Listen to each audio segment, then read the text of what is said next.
Alright guys, welcome back. It's going to be the first question about area moment of inertia from the Vector Mechanics for Engineers by Beer Johnston. And the question is asking us to determine by direct integration of the moment of inertia of the shaded area with respect to the y-axis. So the formula that we have for the moment of inertia, we have Iy, or the moment of inertia with respect to y-axis, is equal to the integral of x squared dA. And now we have to define our dA. We're just going to consider one tiny rectangle which has the height of y, and the thickness of this, or the other side of this, would be dx. So basically our area in here would be, because this is very tiny, we consider as a rectangle, so one side dx, and actually in the very small amount this is going to be almost horizontal, so that's why we consider this as a rectangle. So the area would be the area of rectangle, which is dx times y. So we can just write this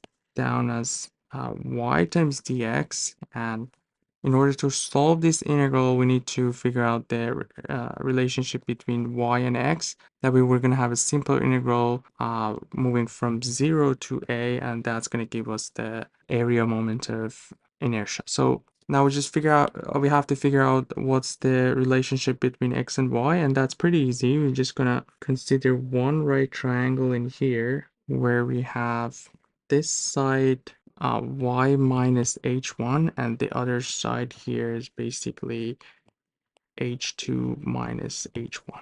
And also we have this distance x, and the whole distance obviously here, this side is going to be a.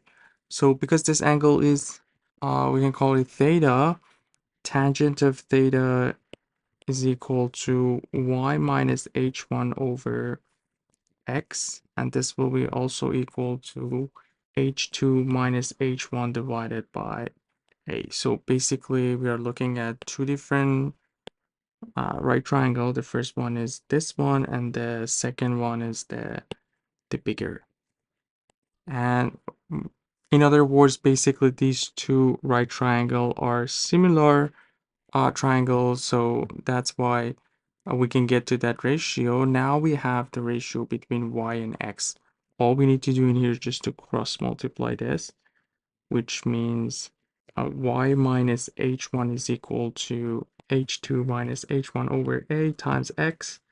So our y is basically h1 plus h2 minus h1a x.